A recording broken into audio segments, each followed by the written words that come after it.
मुंबईनंतर आता सांगलीकरांसाठी महत्त्वाची बातमी। मुसळधार पावसामुळे सांगलीतील कृष्णा नदीच्या पाणी पातळीत झपाट्याने वाढ झालेली आहे। कृष्णा नदीची वाटचाल आता इशारा पातळीकडे सुरू आहे। शेरी नाल्याच्या माध्यमातून कृष्णाचं पाणी आता शहरातील सखल भागात शिरतंय। कर्नाळ रोडवरील पूल हा पाण्याखाली गेला आहे, त्यामुळे नांद्रे पलूसकडे जाणारी वाहतूक अन्य मार्गाने वळवण्यात आलेली आहे। खबरदारी म्हणून काकानगर परिसरातील नागरिकांनी स्थलांतर आता सुरू केलंय।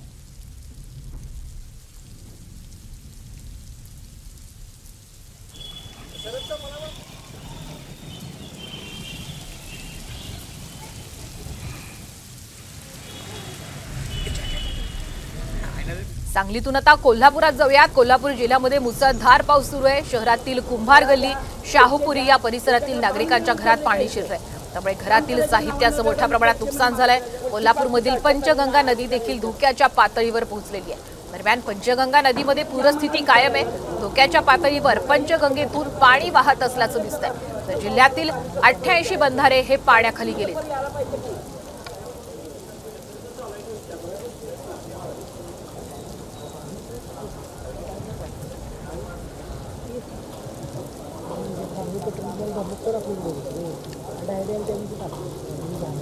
पाणी